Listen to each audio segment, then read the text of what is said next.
DElEd से जो 75 अंक का सवाल पूछा जाएगा उसमें चैप्टर 5, 6, 7 को शामिल करेंगे, जो काफ़ी इंपॉर्टेंट है। अगर आप इसको एक बार देख लिए तो यहाँ से कोई भी सवाल आपको नहीं छूटने वाले हैं। तो चलिए, विकास एक क्रमिक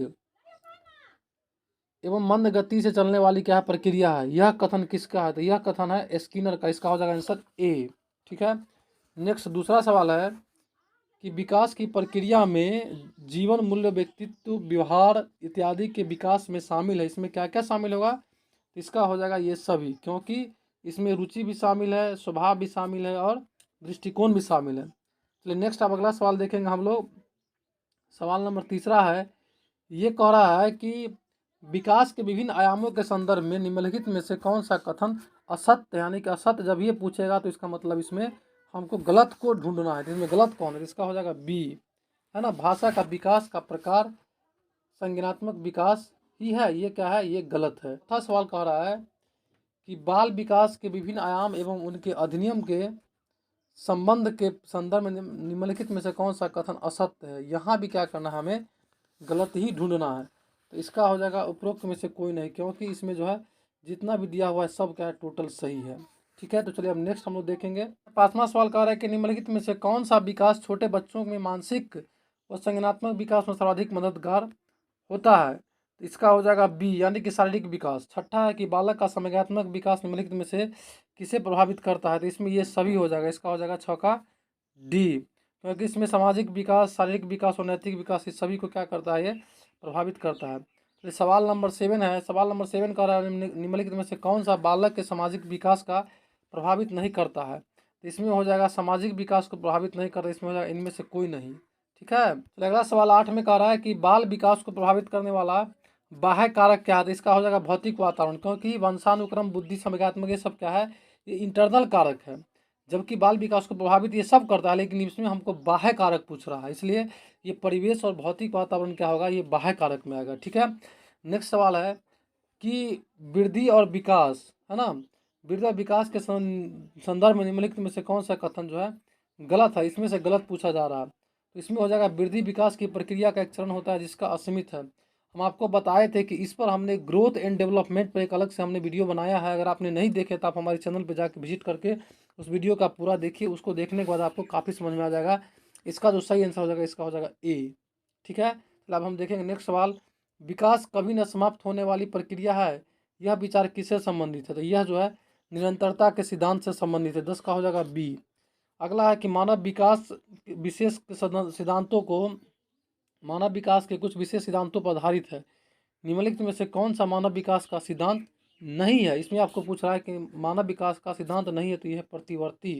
ठीक है। सवाल है कि बाल विकास का कौन सा सिद्धांत यह बताता है कि शारीरिक विकास की दृष्टि से पिछड़े बालक संवेगात्मक, सामाजिक एवं बौद्धिक विकास में भी उतने ही पीछे रह जाते हैं? तो इसका नाम है परस्पर संबंध का सिद्धांत। अगला सवाल है कि बाल विकास कौन सा सिद्धांत यह बताता है कि एक बालक पहले पूरे हाथ को, फिर उंगलियों को और फिर हाथ और उंगलियों को एक साथ चलाना सीख जाता है? तो इसका बोलते हैं एकीकरण का सिद्धांत। एकीकरण के साथ जो है सारा काम एक बार करना चालू कर देता है। अगला सवाल है कि मानव विकास की किस अवस्था में बच्चों सीखने की गति सर्वाधिक होती है? तो इसका नाम है शैशवावस्था। शैशवावस्था में बच्चा जो है काफ़ी तेज़ी से सीखता है। चलिए आप देखेंगे, हम लोग नेक्स्ट देखेंगे हम लोग अब। इस अवस्था में बालकों में नई खोज करने की और घूमने की प्रवृत्ति बहुत अधिक बढ़ जाती है। तो ये किस अवस्था में ये ऐसा होता है? तो इसका हो जाएगा उत्तर बाल्यकाल। इसका हो जाएगा बी। इसका क्या हो जाएगा? उत्तर बाल्यकाल। अगला सवाल है किशोरों को सबसे नाजुक और संवेदनशील समस्या क्या होती है? उसका होता है यौन संबंधी समस्या। उसका जो सबसे नाजुक और सबसे कोमल समस्या होता है यौन संबंधी समस्या। ठीक है। अगला सवाल है कि मानव विकास के किस अवस्था के बाद व्यक्ति परिपक्व हो जाता है? तो मानव विकास का जो अवस्था है उसको बोलते हैं किशोरावस्था। इसके बाद क्या होता है? व्यक्ति क्या होता है कि परिपक्व हो जाता है। ठीक है। अगला सवाल है कि शिक्षा मनोविज्ञान में अवस्थाओं में होने वाले मानव विकास का अध्ययन किया जाता है, तो इसमें ये सभी हो जाएगा। बाल्यावस्था का अध्ययन, शैशवावस्था, किशोरावस्था, ये सभी हो जाएगा। अगला सवाल है वृद्धि एवं विकास को प्रभावित करने वाला प्रमुख कारक कौन है? ये सभी हो जाएगा, क्योंकि हमने आपको बताया था कि इस पर हमने अलग से वीडियो बनाया ग्रोथ एंड डेवलपमेंट, यानी कि वृद्धि और विकास पर। आप उस वीडियो को जाकर जरूर आप हमारे चैनल पे उसमें देखिए, सर्च कीजिए और उस पूरे वीडियो को आप देखिए, आपको सारा टॉपिक क्लियर हो जाएगा बिल्कुल। इसलिए इसका 19 का हो जाएगा डी। इसका हो जाएगा ये सभी, क्योंकि विकास को जो प्रभावित करता है ये सभी प्रभावित करता है विकास को। ठीक है, एक स्थूल गत्यात्मक कौशल का उदाहरण है तो इसमें हो जाएगा ए नृत्य, क्योंकि नृत्य क्या है कि स्थूल गत्यात्मक कौशल का उदाहरण है, जबकि चित्रकला, लिखना और रंग भरना क्या है, ये आपको मोटर स्किल है ना, यानी कि सूक्ष्म गत्यात्मक कौशल का उदाहरण। इस पर भी हमने एक अलग वीडियो बनाया है जो हमारे चैनल पर अभी उपलब्ध है। आप इस वीडियो को जरूर जाके देखिए ताकि आपको सारा डेवलपमेंट को आपको सारा समझ में क्लियर पूरा टॉपिक हो जाए। अब नेक्स्ट सवाल पूछ रहा है कि फुदकना किस प्रकार का गत्यात्मक कौशल, इसका हो जाएगा ए स्थूल गत्यात्मक कौशल। बचपन को प्रभावित करने वाला प्रमुख मनोसामाजिक कारक है तो इसमें हो जाएगा ये सभी, है ना, संवेगात्मक स्थिति, शारीरिक संवेग, ये टोटल चीज हो जाएगा। ठीक है, अगला सवाल है कि संवेग क्या है, तो संवेग क्या है, इसका हो जाएगा बी यानी उत्तेजना और भावों में परिवर्तन, यही संवेग कहलाता है, इमोशन जिसको हम बोलते हैं। ठीक है, अगला है कि संवेग चेतना की वह अवस्था है जिसमें ऋणात्मक तत्व का प्रधानता रहती है। यह कथन निम्नलिखित में से किस मनोवैज्ञानिक है, तो इसका हो जाएगा ए जे एस रॉस का ये कथन है। ठीक है, 24 का क्या हो गया, 24 का हो जाएगा आपको ए। अगला सवाल है कि बच्चों में संवेगात्मक व्यवहार की अभिव्यक्ति की किस समय से प्रारंभ हो जाती थी, हो जाती है जन्म के समय से, इसलिए इसका क्या हो जाएगा, इसका हो जाएगा ए जन्म के समय से। अगला सवाल है कि लगाव का सिद्धांत किसने प्रस्तुत किया, लगाव का जो सिद्धांत है वो किसने प्रस्तुत किया, तो ये किया था जॉन बॉल्बी ने।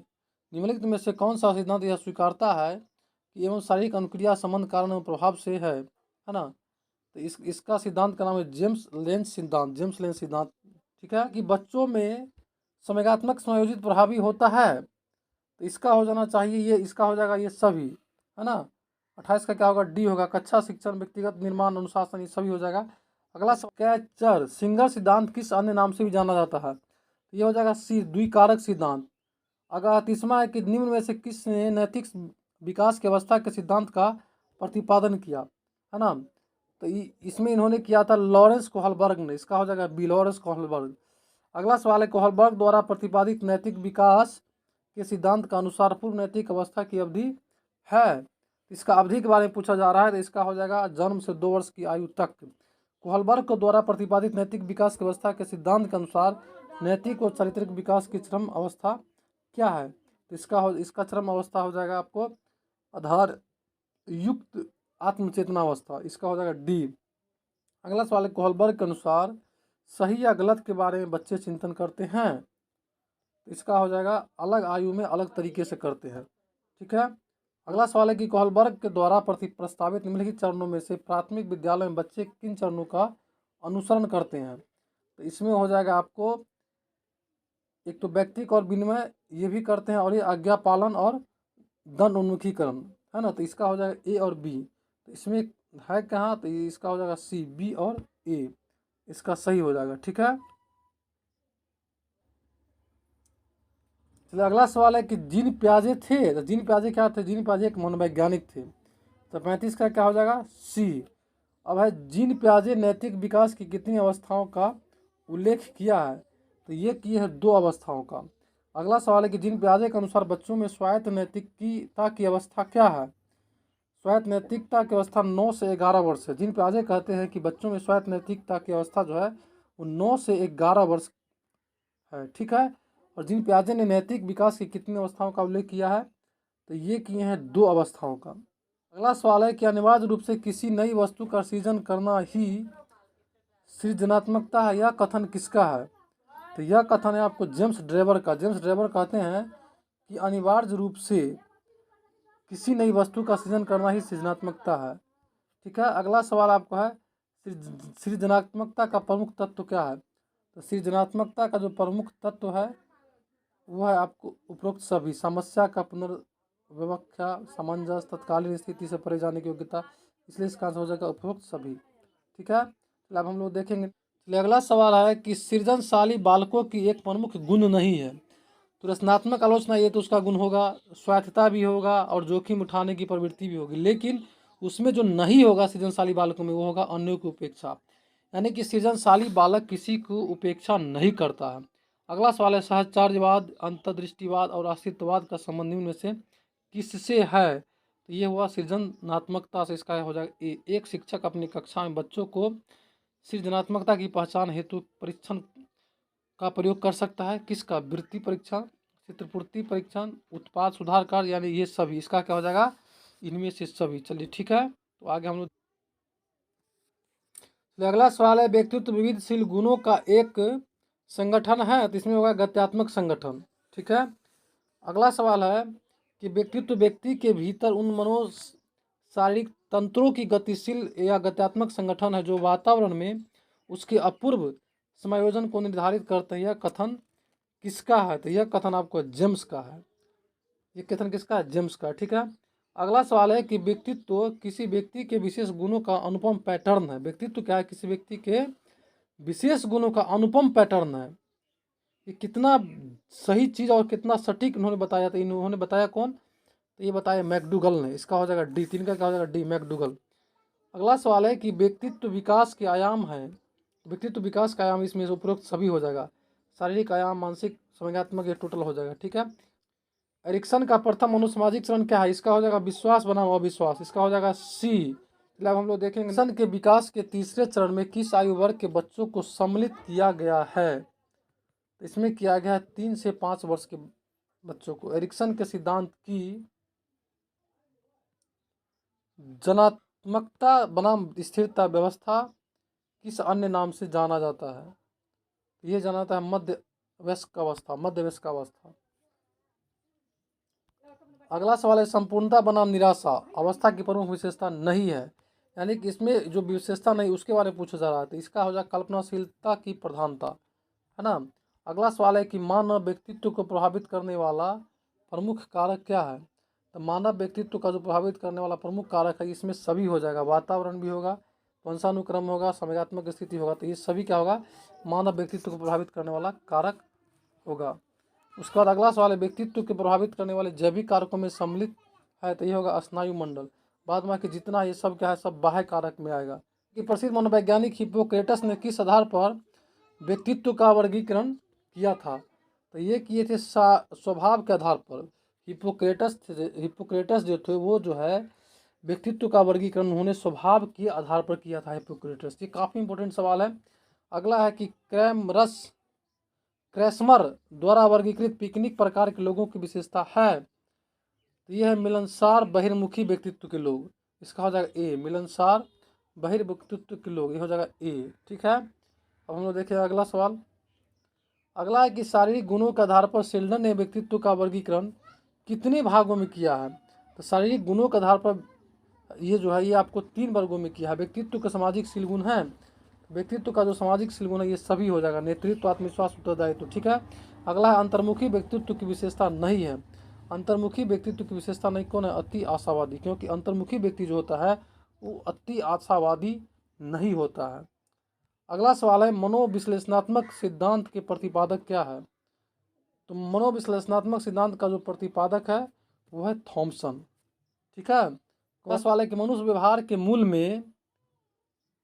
मूल प्रवृत्तियां कार्य करती है, इसका हो जाएगा ए। ठीक है। अगला है, फ्राइड के व्यक्तित्व की संरचना के स्तर है, तो फ्राइड के व्यक्तित्व की संरचना का स्तर आपको ये सभी हो जाएगा, अर्धचेतन, चेतन, अचेतन, ये टोटल क्या है, फ्राइड के व्यक्तित्व के अनुसार। फ्राइड के मानव मन की संरचना और व्यक्तित्व के व्यवहार क्रियाओं को परिकलन हेतु कौन सी धारणा प्रस्तुत की है, इसमें से इन्होंने पूछ रहा है कि इनमें से कौन सी धारणा इन्होंने प्रस्तुत की, तो इन्होंने ईड, ईगो, सुपर ईगो, इसलिए इसका हो जाएगा ए।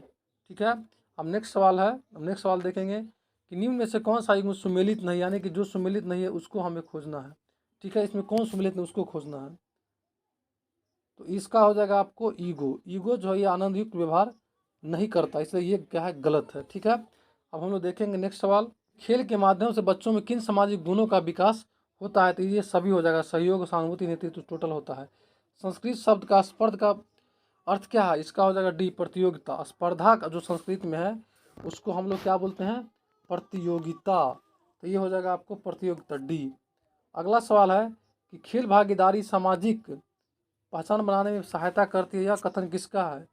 खेल भागीदारी जो है सामाजिक पहचान बनाने में जो है क्या करती है, अपना योगदान करती है, तो यह कथन आपको एन रोज वाटर ही कहते हैं कि खेल भागीदारी सामाजिक पहचान बनाने में मदद करता है। ठीक है। अगला है कि बच्चों के विकास में खेला का महत्व है, तो बच्चों के विकास में खेला का महत्व क्या है, ये सवाल पूछा जा रहा है। तो बच्चों के विकास में खेला का महत्व आपको सभी है, शारीरिक, मानसिक, सामाजिक, संज्ञानात्मक, सांस्कृतिक, इसलिए इसका आंसर हो जाएगा डी, उपरोक्त सभी। ठीक है। चलिए अगला सवाल है कि ईसीसी के अंतर्गत बच्चों के किस प्रकार के विकास संबंधित है। ये हो जाएगा आपको सभी, सर्वांगीण, शिक्षण रुचिकर बनाना और मानसिक विकास, इसलिए इसका आंसर हो जाएगा डी, उपरोक्त सभी। ये सभी विकास आपको ईसीसी के अंतर्गत बच्चों के अंदर होता है। अगला सवाल है कि सृजनशीलता तथा सौंदर्य का बोध संबंधित नहीं है, तो ये आपको तैराकी से संबंधित नहीं है। ठीक है। अगला सवाल है कि ईसीसी का दीर्घकालिक उद्देश्य नहीं है, तो ईसीसी का जो दीर्घकालिक उद्देश्य नहीं है तो ये आपको क्या है, तो यह है राष्ट्रीय शिक्षा नीति में परिवर्तन करना, ये इसका दीर्घकालिक उद्देश्य नहीं है। अगला सवाल है कि छात्रों में सर्वांगीण विकास के लिए किन किन उपायों की आवश्यकता पड़ती है, तो इसमें सभी होगा। उचित पोषण की व्यवस्था भी होनी चाहिए, उचित वातावरण में शिक्षा का अध्ययन होना चाहिए, खेल क्रियाएं अर्थपूर्ण होनी चाहिए, इसलिए इसका आंसर क्या हो जाएगा, उपरोक्त सभी। अब नेक्स्ट सवाल है कि बालकों में अंधविश्वास न जन्मे, इसके लिए क्या प्रयास होना चाहिए, तो आपको वैज्ञानिक दृष्टिकोण भी होना चाहिए और तर्कपूर्ण शक्ति का विकास भी होना चाहिए, इसलिए इसका आंसर हो जाएगा सी, ए और बी दोनों होना चाहिए, तब जाके बच्चों में जो है क्या होगा, अंधविश्वास नहीं पनपेगा। हालांकि शैक्षिक गतिविधियों के कार्यान्वयन पर बल देना किन चीज़ों पर निर्भर करता है, ये सभी हो जाएगा इसका आंसर। कहानी सुनाना, कहानी कहना, कविता पाठ करना, इसका क्या हो जाएगा, ये सभी हो जाएगा। अगला सवाल है कि ईसीसी एक कार्यक्रम है क्या, बाल केंद्रित कार्यक्रम है ईसीसी। ठीक है। उसके बाद अगला सवाल है कि राष्ट्रीय प्रारंभिक बाल्यावस्था देखभाल और शिक्षा नीति किस वर्ष प्रस्तावित हुई, तो ये हुआ था 2013 में, इसका 8 का हो जाएगा सी। अगला सवाल है कि व्यक्ति के मस्तिष्क का 85 से 90% विकास कितने वर्ष में हो जाता है, तो बच्चा को 5 वर्ष में ही जो है 80 से 90% का विकास हो जाता है। 5 वर्ष का बालक जो है अपने दिमाग का लगभग 80 से 90% का विकास अपने आप में हो पाता है। इसलिए आप देखेंगे बच्चा जो आपके साथ तर्क करने लग जाएगा, आपके साथ बात करेगा, आपके साथ बात करेगा, तो काफ़ी आप देखेंगे 5 साल में बच्चे में काफ़ी परिवर्तन होने लगता है। ठीक है। तो अगला सवाल है कि शिक्षा का अधिकार कानून वर्ष किस वर्ष में प्रतिपादित हुआ, तो ये हुआ था आरटीई, राइट टू एजुकेशन जो है वो आपको 2009 में, शिक्षा का अधिकार। अगला सवाल है कि सामाजिक कौशल, सामाजिक समझ और भावनात्मक भलाई आदि का उद्देश्य इंगित होता है, इसका उद्देश्य इंगित क्या होता है, इसका होता है आपको सामाजिक भलाई हेतु और विविधतापूर्ण सामाजिक सामंजस्य हेतु, इसलिए इसका आंसर हो जाएगा ए और बी दोनों, जो काफ़ी ही इम्पोर्टेंट है। अगला सवाल है कि बच्चों को शिक्षा प्रदान करती है तो इसकी शुरुआत प्रारंभिक बाल्यावस्था के देखभाल से ही करनी चाहिए, इसलिए इसका आंसर हो जाएगा डी। तो फ्रेंड्स आज की क्लास में इतना ही। मैं आशा करता हूँ आप लोग को आज की क्लास काफ़ी अच्छा लगा और मददगार साबित होगा। इस तरह क्लास आगे भी अगर आप देखना चाहते हैं तो हमारे चैनल को भी सब्सक्राइब कर घंटे दबाकर कॉल पे क्लिक कर लीजिए और अधिक से अधिक लोगों को शेयर कीजिए ताकि उनको भी मदद मिले, और अच्छा लगे जरूर लाइक कीजिए। धन्यवाद।